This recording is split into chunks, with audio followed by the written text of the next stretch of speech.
Você já se perguntou por que sua API, que era super rápida ali no início do projeto, começa a engasgar conforme o banco de dados cresce? Se o Google sabe que existe 1 milhão de resultados para sua busca, por que ele nunca te deixa chegar na página 500 mil? Porque as maiores redes sociais do mundo, como Twitter, Instagram, LinkedIn, etc., abandonaram os números de página e adotaram o famoso scroll infinito? No vídeo de hoje eu vou procurar responder todas essas perguntas e mais algumas no contexto da paginação. Vamos entender por que a forma de paginação mais usada pelos desenvolvedores pode fritar seu banco de dados em produção e arruinar a escalabilidade da sua API. E também outras alternativas que nós temos para minimizar e mitigar esse problema como um todo. Então já vai limpando o cache do navegador para ver se a paginação volta a funcionar, que o vídeo já vai começar. Olá devs, eu sou Bernardo Lobato e hoje a gente vai falar sobre paginação. Mas o que tem para falar sobre paginação, você me pergunta? E eu respondo, muita coisa. Principalmente se você é aquele dev que já faz aquele script no automático, colocando limit e offset que funciona perfeitamente em ambiente de desenvolvimento e homologação. Mas quando chega em produção, com banco de dados de gente grande, a performance tende a degradar absurdamente. Mas vamos do começo. O que é uma paginação quando a gente está falando no contexto de API? Paginação é a divisão de um grande volume de conteúdo ou de dados em porções menores e mais fáceis de gerenciar, facilitando a navegação e o carregamento. Por exemplo, quando você faz uma busca no Google, ele exibe os primeiros resultados e lá no final da página uma série de links para as próximas páginas dos resultados. Apesar de que, e isso é muito importante, ele sabe que você provavelmente não vai navegar até essas últimas páginas para achar o que procura. Se não estiver ali nos primeiros resultados, você simplesmente faz uma nova busca mais refinada. O uso de uma boa estratégia de paginação nos traz grandes benefícios e deve sim fazer parte da definição do contrato da nossa API. É uma decisão arquitetural e das clássicas, hein? Porque uma vez definida, é complexa de mudar e depois impacta múltiplos componentes ali dentro do nosso sistema. Uma boa estratégia de paginação permite que a gente reduza a latência entre o consumidor e a API, sempre trazendo respostas mais rápidas para o usuário final. Ela nos proporciona economia de recursos do servidor e do consumidor, que vão desde o consumo de memória RAM até a carga de CPU, e isso sem falar no banco de dados, que mantém mais estável e não precisa lidar com muitos dados ao mesmo tempo e não temos que ficar lidando tanto com locks e timeouts nesses contextos. Facilidade de cache, pois resultados menores e bem estruturados são mais fáceis de armazenar. E ela também lida com melhoria de performance e de SEO, se esse for o seu objetivo. Mas não vou entrar muito nesse assunto aqui, porque não é o assunto do vídeo. Para você que já é mais sênior, até aqui pode estar parecendo tudo um pouco óbvio. Mas agora que a brincadeira vai começar. Nesse vídeo aqui, eu vou falar brevemente sobre duas estratégias de paginação e a gente vai entender um pouco quando e se vale a pena usar cada uma delas e principalmente quais os trade-offs de cada uma. A primeira estratégia que eu vou falar aqui é a chamada Offset Based Pagination. É uma técnica que utiliza recursos nativos do banco de dados relacional como limit e offset para determinar o tamanho de cada página e qual página deve trazer. Vou falar bem rápido sobre essas cláusulas e deixar links com uma explicação mais detalhada aqui na descrição do vídeo. Imagine que você tem uma tabela de produtos, por exemplo, com 1 milhão de registros e quer exibir páginas de 50 elementos cada. Você executa a seguinte consulta. Select ID, nome, preço, from produtos, order by, criado em, desk, off limit, 50, offset 0. Com esse select, podemos afirmar que vamos trazer 50 registros, que é o limit, pulando 0 registros, que é a cláusula offset. Isso seria a primeira página. Caso queiramos, digamos, trazer a página 3, usamos a seguinte fórmula. Página menos 1 vezes limite é igual ao offset. Ou seja, no caso da página 3, seria 3 menos 1, que é 2, vezes 50, que é o meu limite, que dá igual a 100, ou seja, o meu offset vai ser 100. Então, o nosso select vai ficar assim. Pularia os primeiros 100 registros e exibiria do registro 101 até o 150. select ID nome e preço e criado em, from produtos, order by criado em, desk, limit 50, offset 100. Resolvido, certo? Então a gente se vê no próximo vídeo. Calma que não é bem por aí. Brincadeiras à parte, se não tivesse alguma dificuldade, se não tivesse um grande depende aí no meio, nem teria um vídeo aqui no canal, né? Agora vamos dissecar o que acontece aí. Observe que, para funcionar, essa paginação precisa obrigatoriamente ser ordenada por algum campo relevante. No nosso caso, o criado em, que representa a data de criação desse registro. Isso é importantíssimo, pois garante que a gente não vai trazer os mesmos registros em páginas diferentes se a gente não segue a mesma ordenação. Um outro ponto aqui é que, apesar de pular um determinado número de registros com o offset, aqui temos um potencial problema. Aliás, temos um belo de um problemão.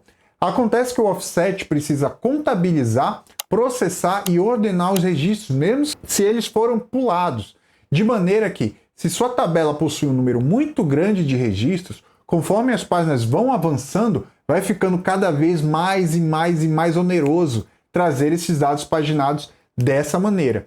E isso aqui nem sou eu que estou dizendo. As próprias documentações do Postgres e do MySQL são que dizem isso. Eu vou deixar o link para a documentação aqui na descrição, ok?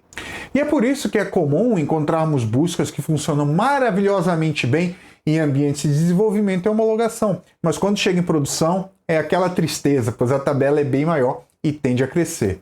E haja aumentar os recursos do banco para tentar resolver, né? Esse gráfico que você está vendo aí na tela foi tirado de um artigo que compara duas estratégias de paginação, a baseada em offset e a próxima que eu vou mostrar. O link também está aqui na descrição. Observe que o tempo de resposta aumenta conforme o tempo de registro que o offset pula, entre aspas, aumenta também. E isso é péssimo, principalmente se o seu resultado corresponde a um número muito grande de registros. Além disso, ainda temos o problema do count. Para a gente saber que existem, digamos, 50 páginas, precisamos saber o total de registros retornados naquela busca e dividir pelo número de elementos que a gente quer em cada página. Ou seja, o banco pode ser obrigado a percorrer a tabela inteira, ou o índice inteiro, no caso, para simplesmente trazer o total dos registros. E isso é calculado em cada consulta, se você não tem uma boa estratégia de cache, ou em cada página, o que pode sim fazer grande diferença no final da sua paginação. Só antes de continuar, pessoal, já checa se deixou o like aqui no vídeo, confere sua inscrição, deixa um comentário para aumentar o engajamento se você gosta desse tipo de material, porque assim o YouTube entrega esse vídeo para mais gente, beleza? Voltando para o assunto. Você pode estar se perguntando nesse momento, mas o Google retorna resultados paginados assim, e com certeza devem ter literalmente milhões de registros em cada resposta. Sim, você tem razão. E mais para o final do vídeo eu volto para falar do Google, porque antes eu preciso falar da segunda estratégia de paginação, a Cursor Based Pagination, ou K7 Pagination também. Essa estratégia é baseada em posição lógica e não em deslocamento numérico, como no caso do offset. Como assim? Eu explico. Ela usa uma espécie de cursor, que aqui para a gente é o valor de uma coluna ordenável como referência. Pode ser o ID, caso ele seja sequencial ou tenha alguma lógica de incremento ou de timestamp. Pode ser datas também, ou mesmo os dois, né? O que seria, no caso, um cursor composto. Observe o seguinte select. Nesse caso aqui, a gente está colocando a nossa paginação ali na cláusula where, né? Então a gente vê onde criado em é maior do que o cursor, que é o que vai chegar para a gente como parâmetro. E observa que aqui também a gente também trabalha com ordenação. Um ponto importante aqui é, devemos retornar também o cursor dentro do objeto de paginação. Dessa maneira, o front-end repassa para a API para prosseguir na exibição dos resultados quando quiser uma próxima página. O próximo ponto importante que temos nesse modelo é que aqui a gente não trabalha mais com o conceito de páginas individuais, como página 1, página 2, página 3 e assim por diante, mas sim com o conceito de próxima página e página anterior. Essa mudança acaba sendo absurdamente crítica para o desempenho da aplicação e, por consequência, da sua API. E como eu faço para voltar para uma página anterior, se no caso eu só vou para frente? A lógica aqui é simplesmente invertida, invertendo o sinal da ordenação e da nossa cláusula where. Observe que aqui eu estou usando agora onde o criado em é menor do que o cursor. Order by criado em desk limit 100. Nesse caso, no de voltar à página, observe que a lista já vem ordenada ao contrário, tá? Aqui é importante que ela seja reordenada para o resultado natural pelo seu script. Caso contrário, a tabela vai ficar ali de cabeça para baixo dentro do front-end. Só uma correção aqui, galera, que eu só percebi o deslize quando o vídeo já estava editado. No caminho de volta, o que passamos para a nossa API é o primeiro elemento da última página gerada, ok? E não o cursor atual. Assim, ele consegue exibir os elementos anteriores àquela página. No próximo vídeo eu explico melhor, mas como aqui ficou mal explicado, preferi fazer esse adendo também. Agora voltando para o vídeo. Agora observe o gráfico de comparação daquele mesmo artigo que eu citei anteriormente, que agora aborda as duas estratégias de paginação. Nesse caso, enquanto a busca com offset fica cada vez mais e mais demorada, com o cursor ela é sempre constante, não importando o número de registros existentes no resultado da busca. E é por isso que sistemas como Twitter, Instagram e redes sociais em geral utilizam o chamado scroll infinito, pois tecnicamente é muito mais performático. São sempre crescentes e não dependem de páginas fixas. Eles utilizam essa abordagem de paginação por cursor. Além, é claro, de implementar os requisitos de negócio, como manter usuários por mais tempo na plataforma, mais impressões, mais dados sendo gerados, etc, etc, etc. Mas esse não é o tema do vídeo. E agora, voltando a falar do Google, se o offset é tão ruim assim como eu mencionei, como ele consegue exibir páginas numeradas em vez de usar o scroll infinito? E aqui vem o plot twist. Ele não usa offset, pelo menos não da maneira tradicional. Faça um experimento, faça qualquer busca no Google. Apesar de ele dizer que existem milhões de resultados, tente navegar até a última página.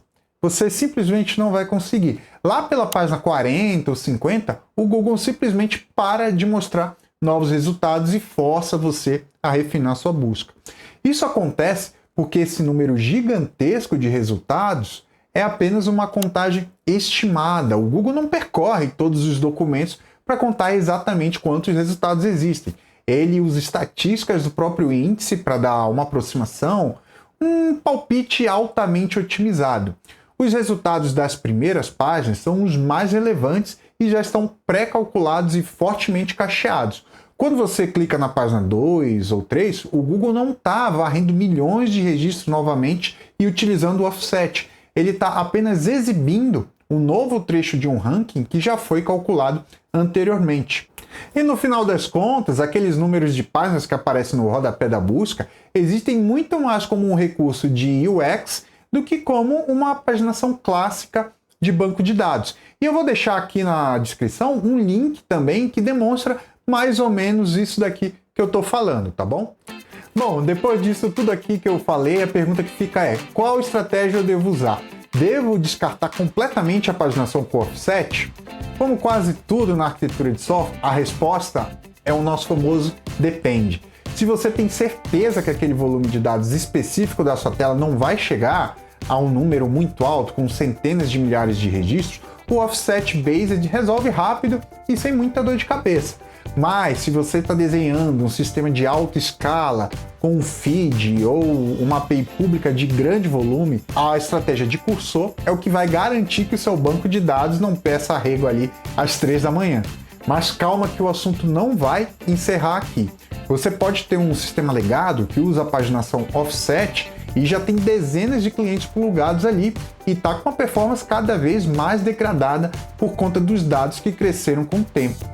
E também muita gente pode estar se perguntando agora, mas será que não existe um meio termo? Algo que dê a performance do cursor, mas com a facilidade do offset? E a resposta é sim, existem alternativas híbridas. Mas infelizmente esse vídeo já está muito longo e eu vou deixar para o próximo vídeo. Nesse próximo vídeo eu vou mostrar algumas dessas técnicas híbridas e também vou mostrar como definir os contratos de API para paginação. Vamos entender que existem vários padrões de mercado, como o uso de headers HTTP ou o formato JSON API, para que a sua paginação não seja apenas mais rápida, mas também profissional e padronizada. Mais uma vez, se esse material te ajudou de alguma forma, peço que deixe seu like, verifique sua inscrição e compartilhe com o seu time e com o seu Tech Lead. Vamos enriquecer essa discussão aqui nos comentários, ok?